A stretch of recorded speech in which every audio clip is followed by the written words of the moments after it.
Richard Avedon is unquestionably the greatest fashion photographer to have ever lived, but do not make the mistake in limiting his work to that one genre. Over the decades of his career, Avedon not only displayed popular culture, he took part in its creation.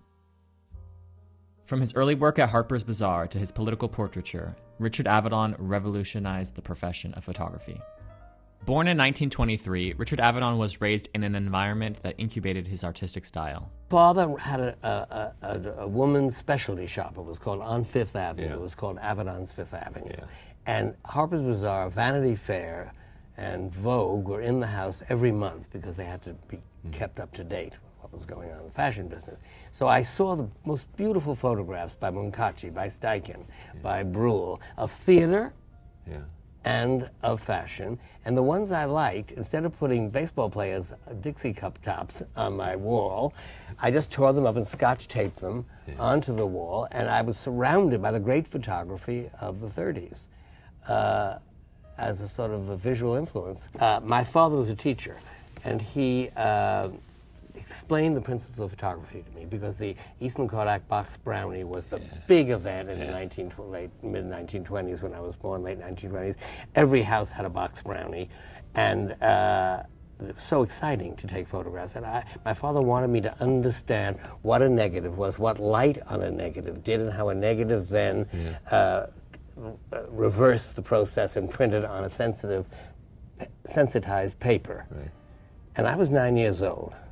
So he did it with a magnifying glass, and so I was burning the edge of the carpets off and setting the drapes on fire. And then I kept thinking, burning in. Now, I had this beautiful little sister. She was absolutely wonderful. And we photographed her all the time because she loved to pose, and she was so pretty. And I took a negative of my sister, and I taped it with, we didn't have Scotch tape, we had surgical tape in the house, onto my shoulder, went out in the sun, went to the beach, actually, and spent the whole day. The sun burned through, and I peeled it off the next morning, and there was my sister on my skin. Now, as a metaphor, that's pretty hot. After dropping out of Columbia University in 1942, Avedon joined the Merchant Marines, serving as photographer's mate second class. He left after 2 years of service, and that is where his journey as a professional photographer took off. And I was like 19 or 20, and I went straight from the Merchant Marine, which meant straight from my home, to my mother, my new chosen mother, father, and crazy aunt. Brilliant crazy aunt. Brodovich was the father. He was really very much like my father. Very withdrawn and disciplined and very strong values. And then there was Carmel Snow. So the humanity came from Carmel Snow. Then there was Deanna Vreeland, the eccentric, the crazy aunt in the family who just exploded with imagination. Under the care of these mentors at Harper's Bazaar, Avedon's photographic style had the room to flourish. In the 1930s and 40s, models posed like statues, beautiful and stoic, but Richard Avedon brought movement and life to his photographs. While accompanying Carmel Snow to shoot the new collections, Avedon was able to capture the glamour of pre-war Paris. Paris was not like Paris at all. You know, it was in rubbles. Everything was bombed out. And the French industry and the fashion magazines wanted him to photograph the elegance of Paris, but it didn't exist. So he went and he created sets.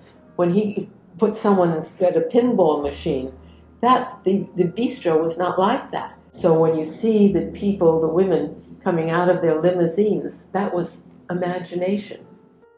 By showing his version of Paris in the pages of Harper's Bazaar, the readers were transported to a new realm of beauty, and even the designers were affected. His photographs of Marella Agnelli for the April 1954 issue of Harper's Bazaar influenced the work of Christian Dior's next collection. During one of these trips in 1955, Avedon enlisted the help of a few local performers at the Cirque d'Hiver, and with the help of Dovima in a Christian Dior gown, captured the single most acclaimed photo in the history of fashion photography. Dovima, Sunny Hartnett, and Susie Parker filled Avedon's photos in the 1950s, but a young actress by the name of Audrey Hepburn became a true muse for him. In the 1957 film Funny Face, Fred Astaire plays Dick Avery, a role inspired by Richard Avedon, who was a visual consultant for the film. With the help of Kay Thompson as Maggie Prescott, the Diane Vreeland-inspired editor of the fictitious Quality magazine, They discover Audrey Hepburn's character, Jo Stockton, in a bookstore and proclaim her the new face of the decade.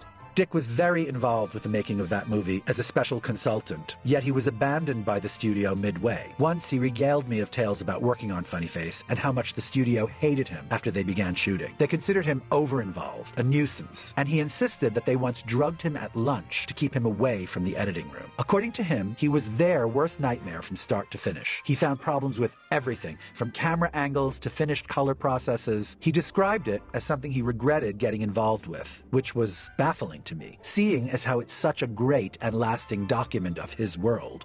Although it was not a big box office success during its original theatrical release, the film is full of beauty and charm, and it solidified a friendship between Avedon and Hepburn that started a few years prior during her first visit to his studio in 1953 after shooting Roman Holiday, a role that would earn Hepburn her first Academy Award. They would continue to work together throughout their careers, something Avedon cherished greatly.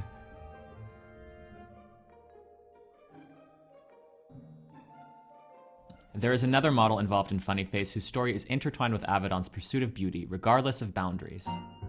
Richard Avedon and Harper's Bazaar in Balenciaga and Givenchy were the ultimate. Just when I started to model, they were doing Funny Face, and I joined Givenchy as a house model. I was the body of Audrey Hepburn. I mean, they'd have a mannequin of her, and then, when they wanted to see whether it would move right, there I was in that thing moving around.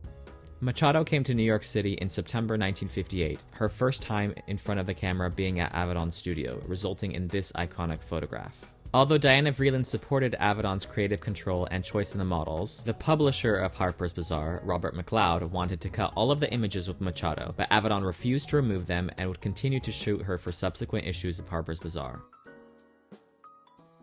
Only decades later did Machado discover how strongly Avedon fought for her, and that this ongoing argument drove Avedon to leave Harper's Bazaar and begin his contract shooting for Vogue under their new editor-in-chief, Diana Vreeland. One of his first assignments at Vogue was the now infamous Great Fur Caravan with fashion editor Polly Mellon. Known as the most luxurious and expensive editorial ever done in fashion, one that cost over $1 million in 1966, the Great Fur Caravan was shot over 5 weeks traveling across Japan. The only directive given to the team from Diana Vreeland was to invoke the tale of Genji, the first novel in the world written by a woman, and that it should tell the story of an epic love affair between Verushka and a Japanese man.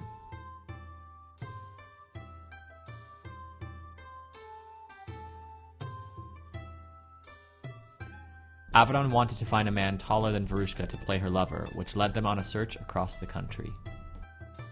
We went to all of the wrestling matches to find this man, which was very difficult. And then we heard about this man, and he was 7 feet and some inches. A sumo wrestler who was thin and much taller than me. I mean, he was so tall that he couldn't sit in the car. I mean, we had to take out the front seat, so he had his sitting in the back of the car. He had such a powerful breathing that he would take a cigarette to... It was finished, cigarette. And the next one came. And we were just always looking at this man who had never seen anything like that.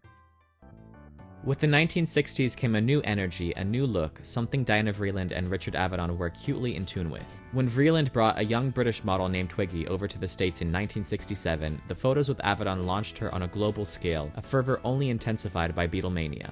In front of Avedon's lens, Twiggy transformed from the knock-kneed schoolgirl into a woman, an icon. Twiggy grew up poring over his photographs, but her admiration only grew after working together with him. Her first year since being discovered was full of stagnant posing, but with Dick, it was the first time she ever had to move in front of the camera, and he had her leaping across the set. This photo shows Avedon demonstrating to Twiggy what movement he wanted, and when she saw the contact sheet and asked for this image, he cut it out for her, and she carried it in her wallet for years. The swinging 60s were also a time of deep unrest in the United States, with growing tensions over the Vietnam War and the Civil Rights Movement. Avedon may be better known for his fashion photography, but his portraiture and reportage work ran parallel to the fashion. Richard Avedon and high school friend and writer James Baldwin collaborated on the book Nothing Personal, a snapshot of American culture in the 1960s. It featured civil rights leaders like Martin Luther King Jr., William Casby, one of the last living Americans born into slavery, as well as the commander of the American Nazi Party. The photos were beautiful, arresting, often disturbing, but they reflected the America outside the glossy pages of the fashion magazines. One of Avedon's skills as a portrait photographer came in part from his use of the camera as a weapon, not a mirror to reflect back what the sitter wanted to show. When I do a portrait, I have many choices to be completely subjective, balance subjectivity with objectivity, or completely objective. Even from his earliest days, he was not one to shy away from a conflict, as is seen in this unpublished photograph of Coco Chanel in 1948, which she banned Harper's Bazaar from publishing. Coco Chanel attempted to seize control from her Jewish business partners by arguing to German officials that les parfums Chanel were Jewish property and that they should be turned over to her, but she was outsmarted by the Wertheimer family, who had preemptively given their stake in the company to a Christian friend of theirs. With the fall of the Nazi occupation, Coco Chanel, also known as Nazi Agent 7124, avoided jail time for treason and owed taxes by giving full control to the Wertheimer family. Avedon would continue to work with the brand for decades, including shooting their fragrance campaigns for Chanel No. 5. Coco Chanel was not the only Nazi sympathizer to complain about their portrait by Avedon. There are times when it's necessary to trick a sitter into what you want, but never for the sake of the trick. I would go every night to the casino in Nice, and I watched them. I watched the way she was with him, the way he was with her, the way they were with people. I wanted to bring out the loss of humanity in them, not the meanness, and there was a lot of meanness and a lot of narcissism, so that I knew exactly what I had to try to accomplish during the sitting. I photographed them in their hotel suite in New York, and they had their pug dogs, which they adored, and they had their Ladies' Home Journal cover faces on. They were posing royally, and nothing, not for a second, was anything that I'd observed when they were gambling presented to me. And I did a kind of, it's like living by your wits. I knew they loved their dogs. And I said, if I seem a little hesitant, a little disturbed, it's because my taxi ran over a dog. And both of their faces dropped because they love dogs a lot more than they love Jews.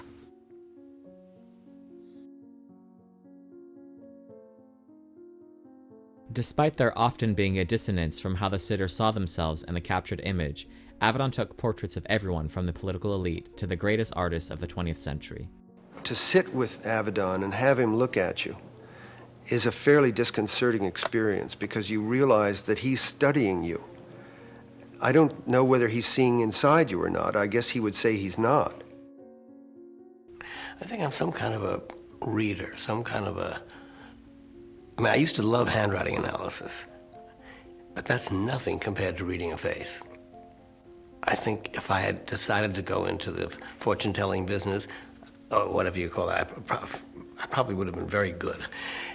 What happens to me is that in work, I look for something in a face, and what I look for is contradiction, complexity, things that are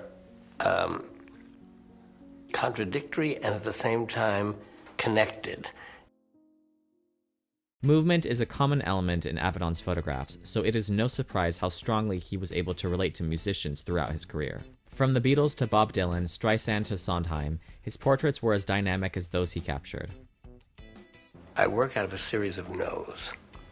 No to distracting elements in a photograph. No to exquisite light. No to certain subject matter. Certain people are not people I can express myself through. No to props. All these no's force me into the yes. And I have no help. I have a white background, I have the person I'm interested in, and the thing that happens between us.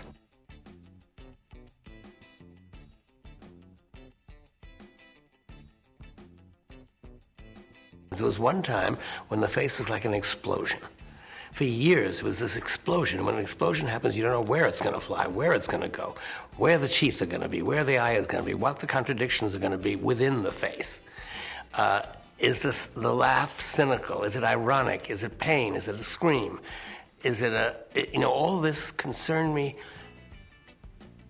Didn't concern me, just overtook me, and that they were all facets of my feelings at that time, those years, that month, that day. Then later, very quiet, just very quiet. Everything needed to be very quiet, very uncomposed, very unexplosive. Avedon's portraits of actors like Marilyn Monroe and Audrey Hepburn are some of his best-known works, but when photographing actress Nastassja Kinski, a true moment of brilliance was captured. When you look at the photograph, it all looks so easy. She spent 2 hours on a cement floor naked. The snake the trainer would start anchoring the snake with her ankles and then see where the snake would go. Hope that the snake, because there's no talking to a snake, that snake would creep up Nastassja in a way that was beautiful. Meanwhile, she'd roll back, she'd fall forward, the snake would come, the snake trainer would come and move the snake from one part of her body to another. I would catch pictures of his legs, flying out of the frame, but he'd be in the frame, the snake was going. It was really sort of a fashion hell.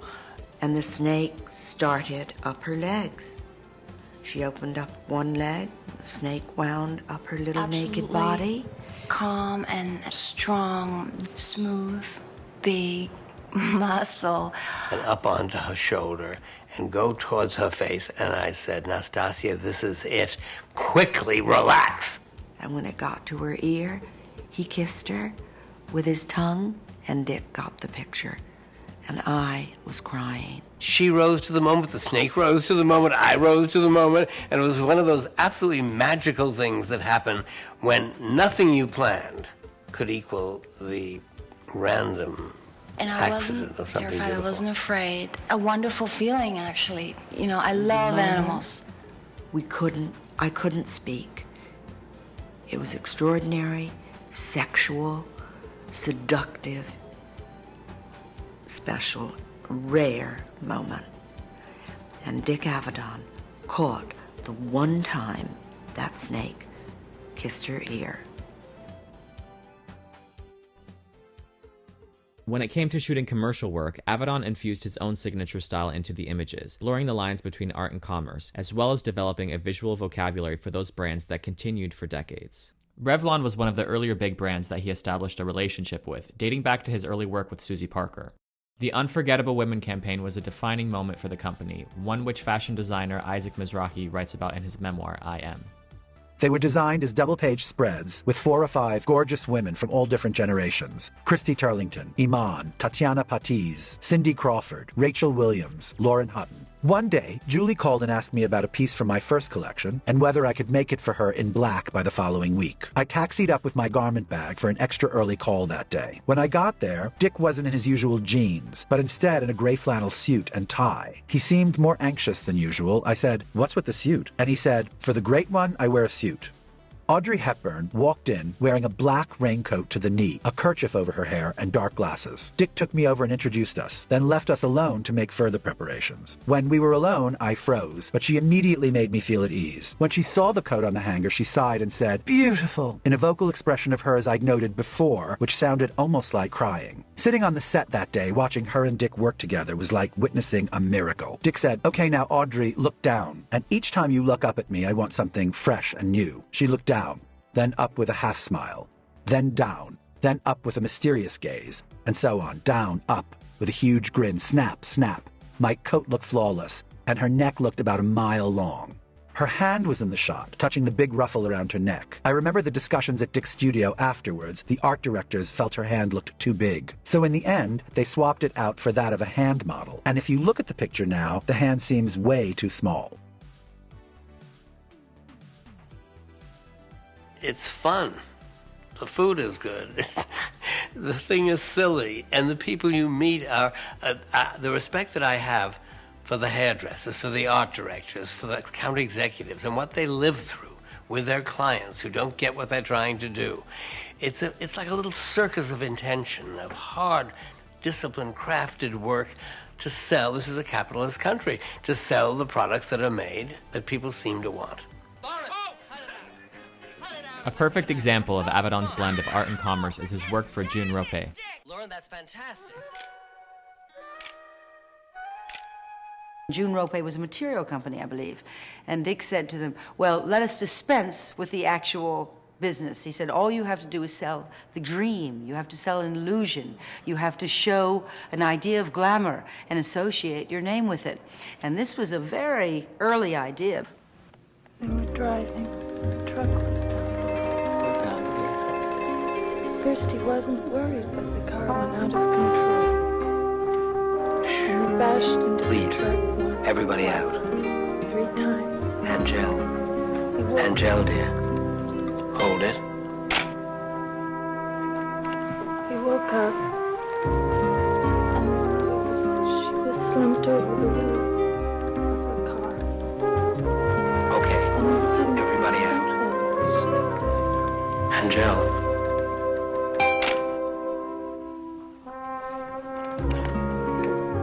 He didn't think then whether she was dead or not. And then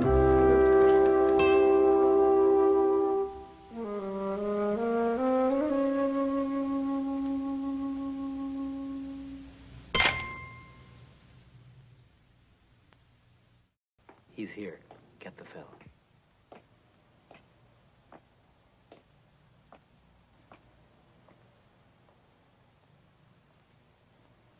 Nimm dich in Acht vor ihren schönen Haaren. Vor diesem Schmuck, mit dem sie einzig prangt, wenn sie damit den jungen Mann erlangt.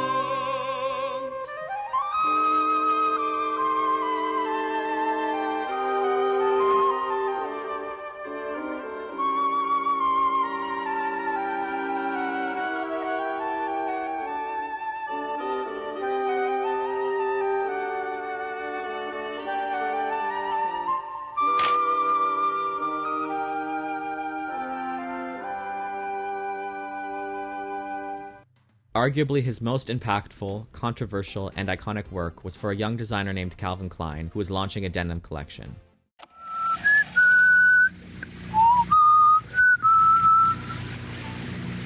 You want to know what comes between me and my Calvins? Nothing. Nobody was allowed on the set. I think because Avedon, it was his foray into the commercial world, I think he was a bit nervous. Stakes were pretty high, and I think there was a lot of pressure. So we did multiple takes of everything. An entirely new species. The choreography was specific and intentional. Every single bit of it. Ending in the pose with the one knee up, which is, a lot for a 15-year-old to try to figure out, but the more intense, the better for me. Whenever I get some money, I buy Calvins. And if there's any left, I pay the rent. I was just so proud that they were trusting me with something that involved acting as well as just the visual. And it was either gonna strike and be a part of the zeitgeist or it wasn't. Calvin, beautiful conqueror. So that's what happened to me. I've been Calvinized. It was going to be wordplay or historical references or literary references. There was a real sort of intellectual spin on how they were going to produce these. Reading is to the mind what Calvin's are to the body. Yeah. At 56, I can go back and look at the camera and say, oh, well, it's zooming in. Yeah, sort of on my crotch area, and then it comes to my face. Like, okay, but sex has sold since the dawn of time. Every single cover I've ever been on, I don't care if I was 15 or whatever, there's something in the eyes. If they had intended on the double entendre, they didn't explain it to me. If they had explained it to me, why? Would they have wanted me to say it differently? It didn't faze me. It didn't come into my sort of psyche as it being anything overtly sexualized in any way. I feel like the controversy backfired. The campaign was extremely successful. And then I think the underwear sort of overtook the jeans, and they understood what sells. I'd rather some passion, even if it's a screaming fight. Anything but indifference. You know, when it's not love, and it's not hate, and it's not sex. It's not anything, really. Just one more bad habit you've got to break. Be hot. Be cool. Just be. CKB, the fragrance for people. Calvin Klein. Those first campaigns for Calvin Klein were integral to the young designer's success, but there was another up-and-comer in the 1980s whose brand identity Avedon was able to fortify, and that is of Gianni Versace. The pairing of Versace and Avedon was one of the rare moments in fashion history where an emerging designer and fashion photographer come together to create a mythology that lasts beyond the lives of both men. The early campaigns in the 1980s with models like Janice Dickinson, Beverly Johnson, and Jerry Hall were full of glamour, but the 90s brought on the era of the supermodels, and this recipe was perfected. Avedon and Versace were famous for their unbridled energy and passion for all things beautiful, which created an environment on set where the models were delighted to work. Versace trusted Avedon completely, so Gianni picked the clothes and the rest was for Dick to decide. Kristen McMenemy described her campaign with Nadia Auerman as the most inspired shoot she has ever done. Dick was so excited to be shooting them, so the two women threw themselves into the moment, giving themselves up completely to the work. The chemistry between Kristen, Nadia, and Avedon created some of the best imagery in Versace's history. Not only did Gianni trust Dick, but Dick trusted the models as well. Even when there was a choreographer on set, Dick would let the models discover the poses rather than coming into the shoot with a rigid idea that he wanted the models to simply execute. For the Spring-Summer 1993 campaign, the supermodels depict glamorous warriors in gray sand dunes, in what fashion editor Glenda Bailey called an absolute surrender to glamour, and Naomi Campbell explained that even in that moment, you knew you were creating something special. Stephanie Seymour explained that before each picture, he would gather all the models together and describe the story he wanted to tell and what parts he wanted each of them to play. The resulting images were steeped in drama and narrative, which echoed the Baroque flair that was part of the Versace DNA.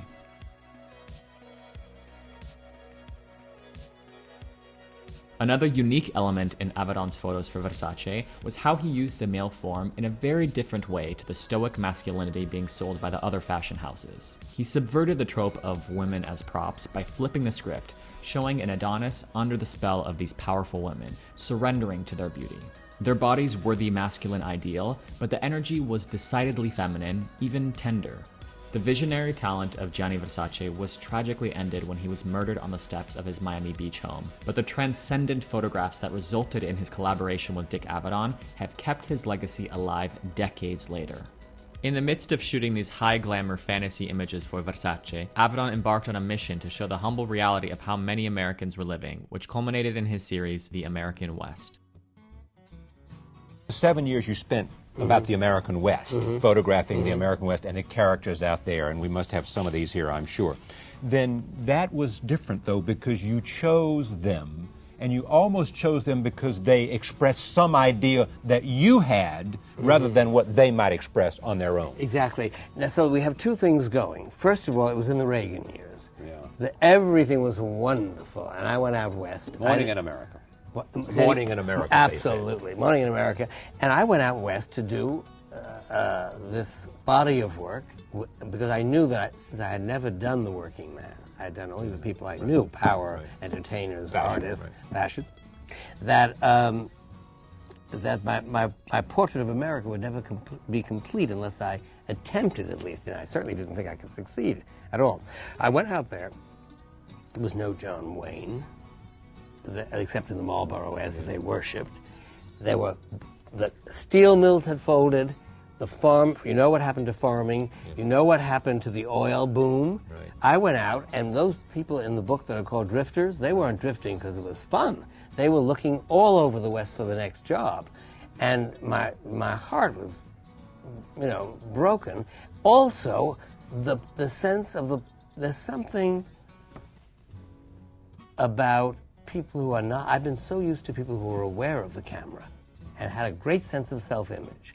I never realized the depth that I could go to with people who were thrilled to be photographed. It wasn't boring you want to photograph for them. Me, they would say, almost. That's right. You want to photograph me, and also I'm looking so dirty, and then I would say, look, I don't want to photograph you in your Sunday best. You have those pictures. I want to show in my pictures what you look like when you're working, when you're in, waiting on table, when you're on the road. And what do you think they thought about? Well, you can't generalize, but there were an enormous amount of there was an enormous amount of response from not an enormous, but many friends that were developed through that. That loved it. That came to the show in Fort Worth when it first opened. They were proud to be photographed. The little boy who turned his daughter upside down. Yeah. And, you know. All right. So it's very mixed. I'm so sure some didn't like them. This never happened. I created it without any idea of how I was going to photograph it or who I was going to photograph. I drew it after it came to me in a dream. I thought of it as the way a painter would think of what he wanted to paint. I put advertisements in the beekeeping journals, and I explained that I needed someone who would permit bees to be on their body. So I can still remember going past and under the trees, all these packages of bees. And I said, oh my God, they're packaged bees. And Dr. Gary said, don't worry, everything's under control. Richard Avedon said, now remember, you can't move because any movement will be a blur. At which point my knees were starting to shake a little bit. And I said, well, how am I going to overcome that? And I just sort of locked my knees in and hopefully I didn't move. Dick was very, very good with people and and he had a sense of himself as an artist. And so he worked for a whole year photographing people. And then he said to the miners, I'll be back next year and I'll show you what I've done. And so he went to a coal mine and on the side of a Quonset hut of the coal mine where they would go in to shower after working on a shift. He had an exhibition, and it was very moving. We got there early. We had put the pictures up on the exterior wall of the Quonset hut, and when the miners came to work in the morning, they saw themselves from the year before, and they saw other miners from other mines that they may have known or may not have known. So it was quite interesting to see them. Their reaction. And it was a wonderful thing. I mean, I think it was something, Dick didn't have to do it. It was something that he was interested in to see the subject's reaction to his work. And what was very interesting was that the subjects and people who lived in the West knew much more about these portraits. Instinctively and just looking at them, they responded more positively than people from the art world, because people from the art world actually didn't like the pictures. Other photographers didn't like them, curators didn't like them, museums didn't like them. They thought, who does this fashion photographer think he is going out into the West? I was very surprised by the negative reaction of people to the pictures. I thought, do they not go into these same hardware stores, and do they not go to the county fairs? In 1992, Avedon became the first staff photographer at The New Yorker, and just as he did for Harper's Bazaar and Vogue, he helped redefine the magazine. Up until his arrival, The New Yorker rarely featured any photography, but editor Tina Brown's inclusion of his portrait of Malcolm X became the first full-page photograph in the magazine's history. After years of no longer shooting fashion editorials, In Memory of the Late Mr. and Mrs. Comfort broke boundaries of what fashion editorials could be. In those days, I felt that I had pockets of my work. Yeah. Fashion was fashion, and then my serious work, and then my portraiture, and then reportage. And in actuality, it's all serious. And the fashion magazines, Vogue, didn't want the way in which I was thinking. I can't divide fashion from the way we live. We don't just have teenage girls leaning over pianos with their backsides up. We all dress. We all want to dress well. We're good people. Mm-hmm. And I thought, why can't I merge everything I feel socially, what I feel about a little bit about the way we live, into a fashion story? But there was no magazine that was interested in it. But I thought after about 2 years of thinking about this that I would go to Tina and offer it to her. Tina, you know, is the editor of The New Yorker, right. Tina Brown, and I said, Tina, I'd like to try to invest, but as a matter of fact, I asked her up for breakfast, and I had Mr. Comfort dressed in a bathrobe sitting at the table, and I said, this is who I would like to pair with Nadja Auermann, the great German model, as the couple who are living in a world where they've sort of forgotten what everything means. It's a little post-apocalyptic. It's a little after the end of everything, and they're just going on. And she said, go, do it. I'll give you 12 pages. I brought in 26, and she looked at them and published them. Yeah. This is a fable of the late Mr. and Mrs. Comfort. Why this model? Which one? Nadja. Nadja. She's one of the great, beginning to be one of the great actress models, which is different from being an actress in the films, because a model has to hold a moment and express many, many things in a held moment. An actress goes right on to the next line. So it's a very special quality, and she has this quality. She became Mrs. Comfort. This is the late Mr. and Mrs. Comfort. There is Nadja. Very stylized. Just tell me about the photograph. Well, it's not so stylized. They live in this house. Things have, if you look at the back and you'll see it again, things have fallen apart. They have a strange memory of what things used to be like. And here, they're having their picture. They're taking their own picture. If you see, he's got the cable release. This is some broken camera. They remember that there was such a thing as pictures, but they want to be remembered. That the doll, their child, has a cracked head. He's a skeleton, but they're people, and they're good people, and they've dressed for their picture. This is how they would like us to remember them. All right. Here is the next one. This is what? Well, this comes much later, and this is the storm. This is the crucial moment in the middle of the story where everything is gone. These are the things they believed in. There was faith. There was family. There was money. Look at that. There's $100 bills are flying around. The child is flying in the storm. Poor Mr. Comfort's holding onto her skirt. That's all he's got left. The baby carriage. The camera that you saw in the first picture is blowing in the wind. And after the storm, when you get to the real story, you see how she begins to change in her character and in he changes in his desires for her. All right, and this one? There they are in the library. It's a library of burnt books. You can't quite see it, but the books are in a refrigerator. They've forgotten what refrigerators were for. They've forgotten what books were for. But maybe some grandparent once said, you know, books are wonderful things. There used to be things called books. And this is very meaningful in The New Yorker, which is a literary magazine. And they go in there when they're in a sort of nostalgic mood for they know not what. And he's sort of dreaming and she's a little bit lost, but they feel comfortable in the burnt library. That's just Sunday at the television set. They're just in the rusty couch and they're just enjoying themselves. How long was this in production? I thought about it for about 2 years, took 2 months to really prepare it in 7 days. And how is it different from anything you have done? The content. The fact that the fashion is part of a thinking world, and also it's about people. It isn't just about models. And what did Dune Arbus and Polly Mellon do? Oh, wonderful. Polly Mellon is the world's greatest fashion editor. And her discipline was she couldn't show a beautiful dress that didn't apply to the story. You had to, if you saw her in the library, she had to be wearing what she would wear in the library. So it wasn't just a fashion show. It was really like costuming a film. And Dune Arbus has worked with me forever. We did Chanel commercials and Calvin Klein obsession commercials. She's the woman who wrote Nothing Comes Between Me and My Calvins. And we work hand... You've been working since 1971. Yes, with her on all kinds of projects. She's a writer. Richard Avedon died in San Antonio, Texas on October 1st, 2004.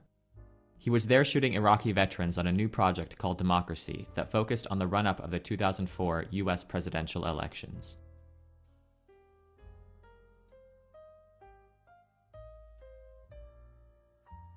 With one of the most referenced portfolios in the history of photography spanning over 50 years, his immortality is found in a body of work that continues to inspire so many.